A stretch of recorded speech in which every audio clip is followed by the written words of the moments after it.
Hello everybody, welcome back to my channel. So today I made these little pin badges or brooches, whatever you want to call them, and I made them out of felt and I think that they are adorable. Like, look at their funny little faces on there. Oh my goodness, they just fill me with joy.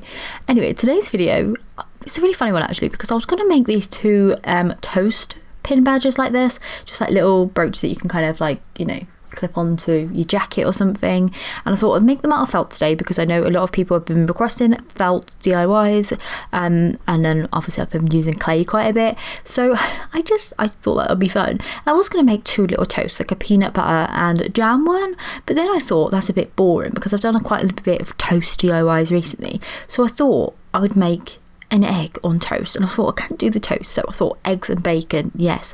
And then I remembered I made keychains out of felt very similar to this design, and I went back through my videos to try and find it, and it was actually 3 years tomorrow that I made them. It was like 25th of January 2018, which I find absolutely crazy. Now the video sucks and I think my design of them is really kind of weak, so this is kind of like a little kind of updated version of them, but then I've put them on brooches instead of keychains, so I'm really liking that little throwback. I will link the video, but be warned, it's not the best video and my voice also sounds really weird. I don't know what it is, but I was like, who is she?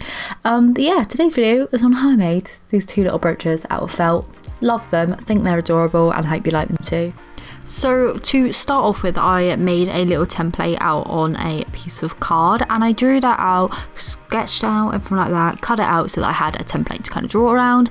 I then used this template on a burgundy kind of coloured piece of wool felt. I don't know what other colour you'd call this, but it's like the perfect bacon shade. I think this might be the exact same shade that I actually used on the bacon plush in my old video, like I said about, that I made literally 3 years ago now, which is so old, as I literally remember making that video and it's just crazy. Like when I watched it back I was like, wow, this is awful. So anyway, I cut out two of that colour, that burgundy purple shade, and then I cut out the same shape again in a just off kind of pink shade of wool felt. I then cut the wool felt of the light pink shade down into strips, so I used the same kind of like wave in the bacon, and I just made loads of strips of that. I then stitched two of those strips to one of the strip of the purple piece so that it kind of had some streaks going through, like streaky bacon.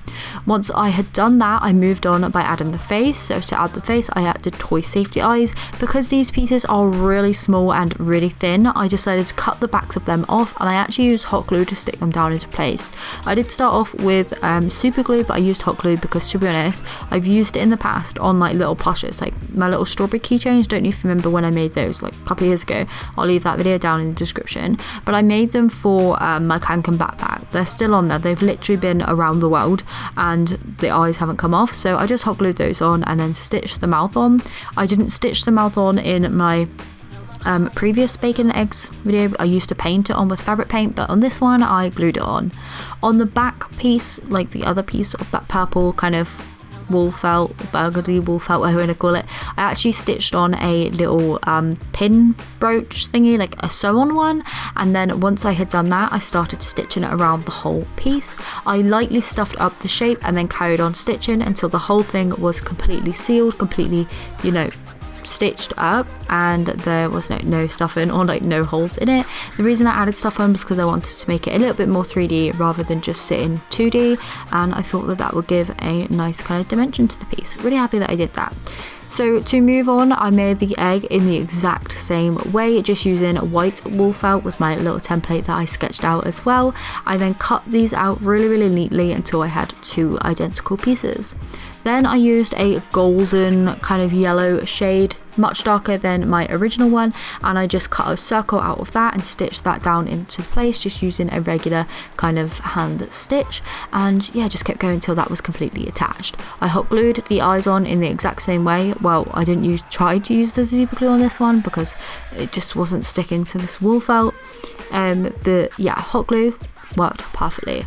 Once the 2 eyes were then in place, I went back in and stitched the mouth in between, just like I did on the bacon one. Once that was done, I attached the brooch to the back piece of wool felt, like the other white piece, and then once that was attached to there, and I was really happy that it was fully secure and everything, I just started stitching all the way around the egg. I added a little bit of stuffing in the center again to make it a little bit more 3D, carried on stitching until it was all sealed, and my egg was then complete. This is how the little bacon brooch has turned out. I love it. It's not too chunky on there, like just the perfect amount, I think, of like stuffing and stuff inside. I did obviously glue on the eyes. I used super glue to begin with. It didn't really work out well. Then I went back in with hot glue because I know hot glue does seem to blend the felt and the eyes together, and I've used it on like keychains and stuff before that I've literally used on backpacks for like 2 years, maybe even 3 years coming up to now, and they're still going strong, like they haven't fallen off or anything, so I feel confident that they're not going to come off. But yeah, really happy with this. There it is, the brooch back just sewed on there, and yeah, there's the bacon, and then the egg came out like this. Now I think this one here is so funny because his eyes obviously look so big. That's simply just because he's so small. These are the smallest toy safety eyes I have, but I just really like it. I think they look so cute and derpy, and together as a little set I think they look even sweeter. I might actually pin these onto like a tote bag. I think that will be quite cool, like by the handle, just the bacon and the egg there. Don't know, I just love them. So yeah, hopefully you enjoyed today's video, and I will see you tomorrow for another one. Hopefully it's going to be a memory foam squishy, because I have got 2 on the go to hopefully bring you at the end of this week sometime. So yeah, hopefully one of those will be ready by tomorrow and I'll be able to share that with you. So yeah, thanks so much for watching, and I'll see you then. Bye.